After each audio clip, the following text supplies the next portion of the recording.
ሰላም ውድ የዩቲዩብ ቻናላችን ተከታታዮች የዕለቱን ሰበር መረጃ ይዤላችሁ ቀርብ ያለው እስከ መጨረሻው አብራችሁን ቆዩ።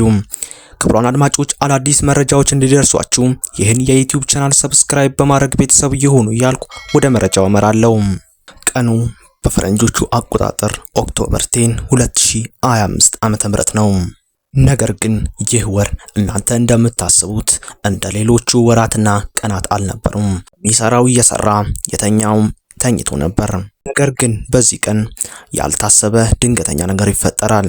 JFK ኤርፖርት በአሜሪካ ግዛት በሆነችው ኒውዮርክ ከተማ ውስጥ የሚገኝ ኤርፖርት ሲሆን እቺ ከላይ በምስሉ ላይ የምትመለከቷት ሴት ቶሬንዛ ከምትባል ሀገር መጣው በሉ ተቀበሉኝ ትላለች። ኦፊሰሮቹም የዕለት ተዕለት ተግባራቸውን እየሰሩ እንደ ማንኛውም ግለሰብ በፓስፖርትሽን አሳይን ይለዋታል። እሷም በበኩሏ ፓስፖርቷን ትሰጣቸዋለች። ኦፊሰሮቹም በዚህ ሰዓት ያልተጠበቀ አስደንጋጭ ነገር ይመለከታሉ። ፓስፖርቱም የቶሬንዛ ሀገር ፓስፖርት ነው። የሚያሳዝነው ነገር ቶሬንዛ የሚባል አገር በማፕም ሆነ በታሪክ ውስጥ ተሰምቶም ሆነ ተሄዶ ታይቶም የማይታወቅ ሀገር ነበር። ኦፊሰሮቹም እቺ ግለሰብ እያጭበረበረች ሊሆን ይችላል በሚል ፓስፖርቱን ቼክ ያደርጉታል።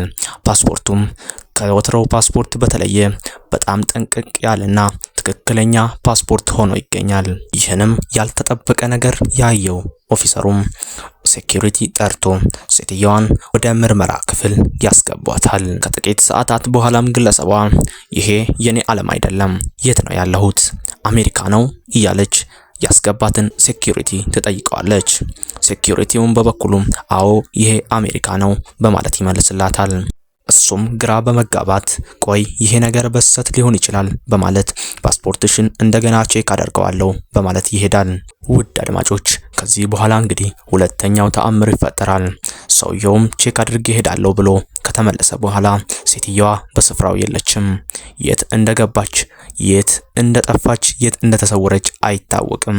እነሱም በማፕ ይህን አገር ቼክ ሲያደርጉ ቶሬንዛ የሚባሉ ከተሞች እንጂ አገራት የሉም። አንዳንዶቹ በጃፓን አካባቢ እንዲሁም ሌሎቹ ደግሞ በአንዳንድ በዓለማችን ሀገራት የሚገኙ ከተሞች ናቸው። ይህ ነገር እንግዲህ እስካሁን ድረስ መልስ ሆነ ምንም አይነት ፍንጭ አልተገኘለትም። ሴትየዋ ማናት? ከየት ነው የመጣችው? የሚለው ነገር ብዙዎችን እያነጋገረ የሚገኝ ነገር ነው።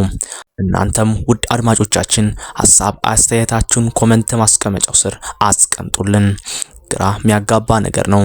ለዓለም ሆነ ለትልልቅ መሪዎች ጥያቄ የፈጠረ ነገር ነው። ይህ ነገር እውነት ነው ወይስ ውሸት ነው የሚለውን እስካሁን የተረጋገጠ ነገር የለም። ምን ይመስላችኋል? ኮሜንት ማስቀመጫው ስር ሐሳብ አስተያየታችሁን አስቀምጡ። ቻናላችንን ሰብስክራይብ፣ ሼር፣ ላይክ በማድረግ የዛሬውን መሰናዷችን በዚህ እናበቃለን። እስከ መጨረሻው አብረውን ስለቆዩ እናመሰግናለን። ሰላም ለሀገራችን፣ ሰላም ለኢትዮጵያ።